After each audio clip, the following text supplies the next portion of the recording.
Muy bien, vamos a hablar de las denuncias de interferencia en las elecciones estadounidenses por parte de Rusia, China y Cuba está incluida en los informes. Hemos pedido ayuda al capitán Enrique García, ex oficial de inteligencia, para tratar de entender este asunto. ¿Cómo está? Muchas gracias, Manuel. Como siempre, un placer estar en tu programa. ¿Cómo no?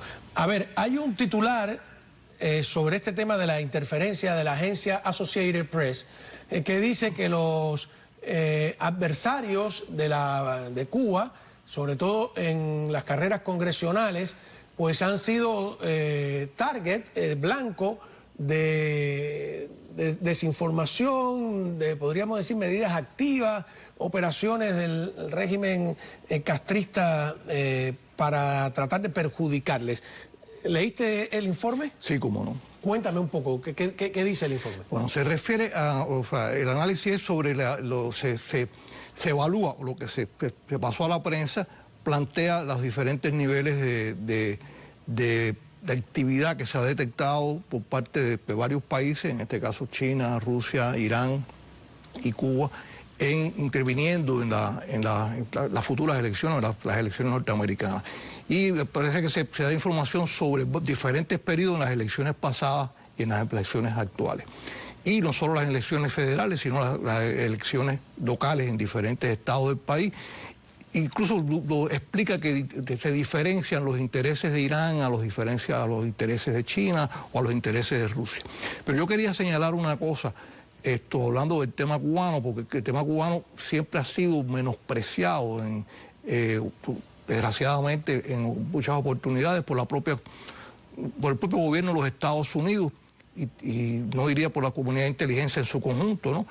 Pero yo voy a señalar algo. Hoy en día, bueno, con el tema digital y demás, existen otros métodos que se señalan, como la creación de páginas falsas y mensajes falsos en la internet, etcétera, etcétera.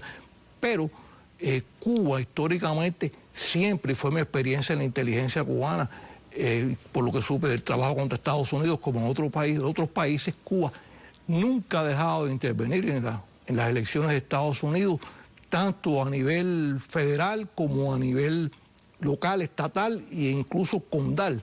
Eso ha sido una cosa que ha ocurrido, siempre tuve conocimiento de eso, aparte de que Cuba, su trabajo en inteligencia histórico contra los Estados Unidos superó durante muchísimo tiempo. China podrá tener grandes recursos económicos y tecnológicos, Rusia también, pero durante muchísimo tiempo el trabajo de inteligencia de Cuba contra los Estados Unidos superó al de estos países, aun cuando no se quiera o no se reconozca que sea así. A ver, el viceministro de Relaciones Exteriores de Cuba, el señor Fernández de Cosío, respondió al artículo inicial que hubo en el Washington Post, que por cierto es un artículo coescrito por el gerente general de nuestra cadena de radio y televisión, Miguel Cosío, que nada tiene que ver, no es familiar de son dos apellidos distintos. Dice Fernández de Cosío que las versiones del Washington Post y de Associated Press sobre esta supuesta interferencia cubana en las elecciones de Estados Unidos son puras mentiras, que son citas a la ligera de fuentes que no exogeneran la calumnia, la falta de profesionalismo, y que es justo preguntar si esto es un pedido del gobierno de Estados Unidos o una acción voluntaria. O sea, le está diciendo, por ejemplo, que si Miguel Cosío está cumpliendo una misión del gobierno y ¿cómo se llama?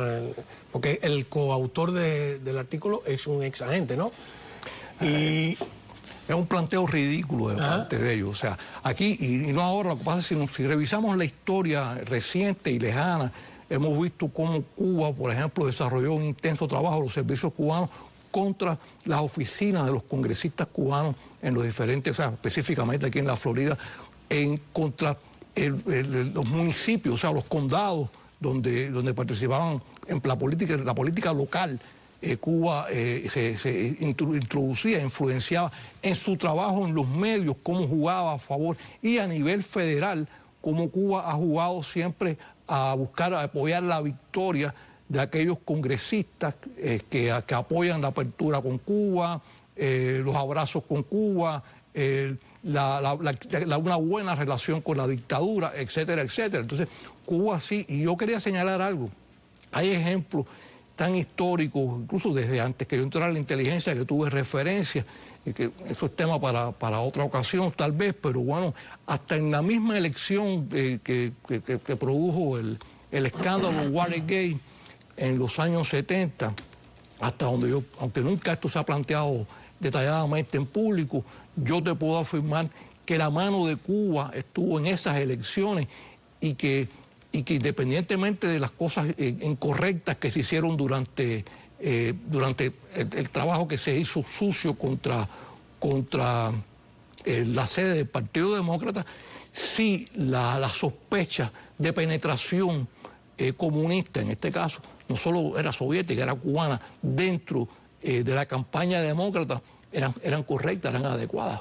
Vamos a ver qué dice Dale Blender, que es el coautor junto con Miguel Cosío de este artículo en el Washington Post que ha desatado pues la ira del régimen castrista. Adelante. Havana ha mencionado nuestro artículo y aparentemente molesta bastante el régimen castrista.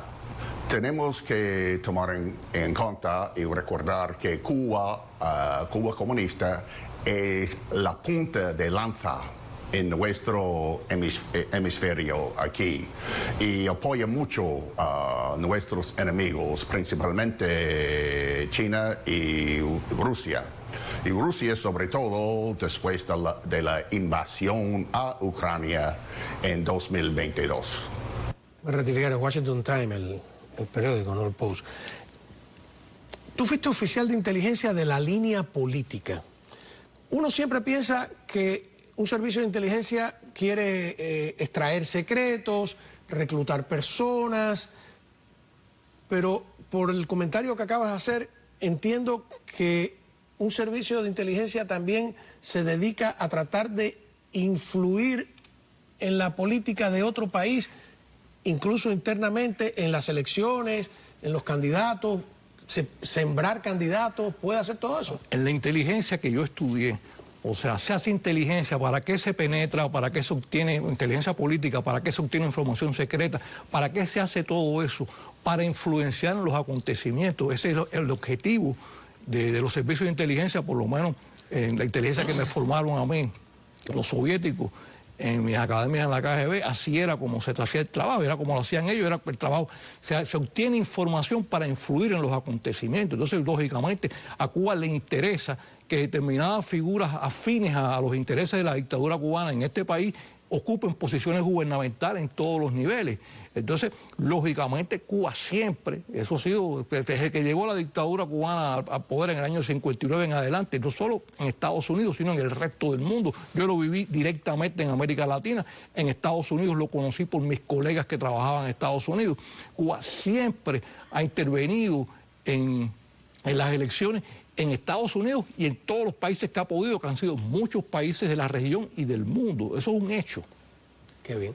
Bueno, vamos a ampliar en ese hecho interesante, ¿no? Cómo una cosa es la intención, cuáles son los métodos que usa el régimen castrista para influir, como dice él, en los acontecimientos, que significa interferir muchas veces en las elecciones de otros países. En este caso estamos hablando de una denuncia de interferencia en las elecciones norteamericanas por parte de Cuba, entre otros países como Rusia, China, Irán, etcétera. Muy bien, continuamos hablando con el capitán Enrique García, que tiene experiencia en el servicio de inteligencia en la línea política. Eso es una diferencia fundamental.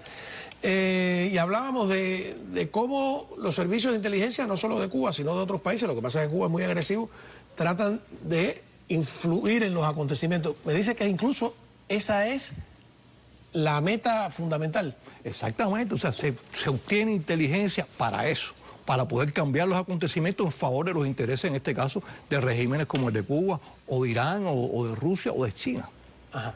Entonces, claro, este artículo de Dale Blender y de Miguel Cosío, que ha causado, que ha tenido tanta repercusión, que ha molestado tanto en Cuba, de hecho, el canciller Bruno Rodríguez Parrilla, el viceministro de Relaciones Exteriores Fernández de Cosío, que han protestado, y Dale Blender, coautor, Bendler, en realidad el apellido, coautor, es un alto oficial de los servicios de inteligencia norteamericanos, reacciona. A ver. Bueno, señor Bruno y si su colega, señor Fernández de Cosío, pueden continuar a negar los hechos, como hemos escrito en nuestro artículo. Es la misma fórmula de siempre, atacar los Estados Unidos y culpar a Washington y sobre todo la comunidad cubana-americana aquí en Miami. Una de las defensas de los 5 espías era que ellos estaban espiando a la comunidad cubana del exilio, agresiva, a los grupos paramilitares, etcétera, que ellos no estaban espiando al gobierno norteamericano. Sin embargo, estaba el caso del buzo que trató de entrar en el Comando Sur, ¿no?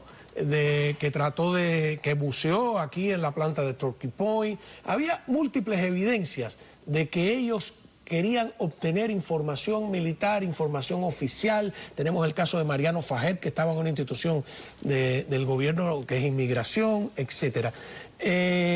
¿Cuál de las dos cosas es la verdad?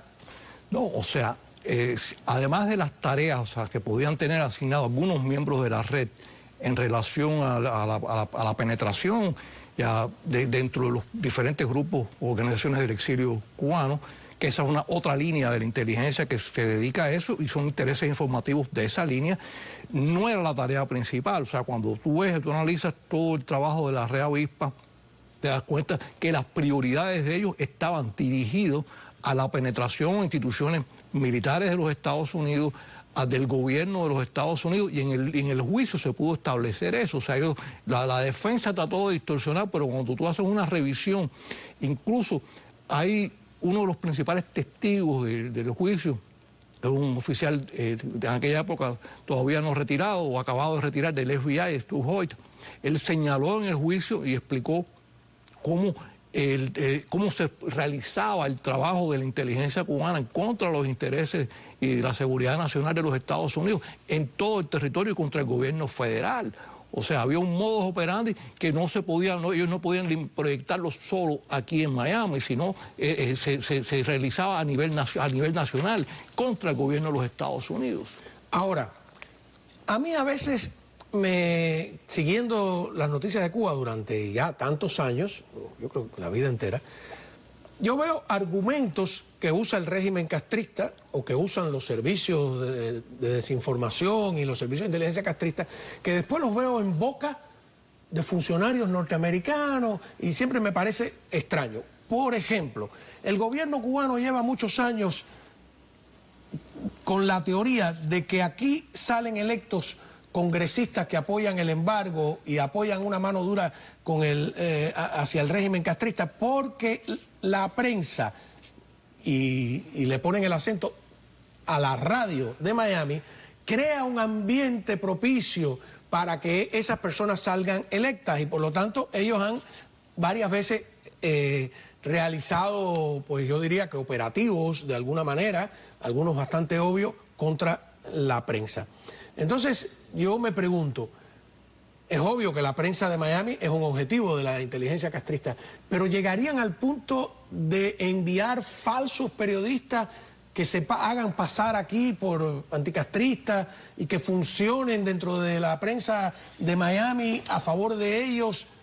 ¿Cómo funcionarían? Puede pasar, pero típicamente de acuerdo a los intereses de ellos, porque para que ellos se han encontrado con una barrera aquí muy fuerte, porque el trabajo de ellos de influenciar, diríamos, en la opinión pública o en los estatus de cubanos americanos aquí en el sur de la Florida y en otras partes de Estados Unidos, ellos han realizado un trabajo con medios, penetrando medios de comunicación, con emisoras de radio que en determinados momentos incluso ellos han controlado. O sea, ellos han tenido una influencia, pero ese trabajo ha chocado con una barrera, y la barrera es que la mayoría de los cubanoamericanos nunca se han tragado ese cuento y esa propaganda procastrista, porque la mayoría de los cubanoamericanos, y digo cubanoamericanos porque son los que tienen derecho a votar en este país, ¿no? O sea, los recién llegados todavía no votan. Estos tienen un conocimiento de lo que es la dictadura cubana. Entonces, ese es lo que los ha contenido a ellos, a pesar de ese trabajo que hacen contra los medios. Respondiendo a tu pregunta específicamente, si puede ser que haya periodistas camuflados como no liberales o no izquierdistas, no procastristas, y que estén infiltrando, puede ser también. No creo que el trabajo periodístico típicamente se busca que pero a la influya. larga tienen que terminar apoyando las teorías, las tesis, exactamente, ¿no? Pero el fruto que puede dar un periodista con otras características es caracterizar a otros periodistas, decir qué está pasando, buscar información para después hacerle daño, tratar de comprometer o buscar elementos que no se sepan de determinado otro periodista. O sea, siempre puede pasar, pero no creo que sería el objetivo prioritario de los agentes de ellos en los medios de comunicación. Vamos a una pausa, volvemos enseguida. Bueno, nos quedan 45 segundos, terminando en ese tema de que veo en esta cosa ahora de vigilar la radio hispana, qué sé yo, un argumento en boca del mercado americano, un argumento que había usado el régimen castrista hace muchos años. Pero nada, si queremos ampliar esto, estamos en la radio, recuerde, América Radio 1260 AM, nuestro programa es de 3 a 5 de la tarde, ahí hay más tiempo para explicar. La televisión siempre es más cicatera, dirían en mi barrio.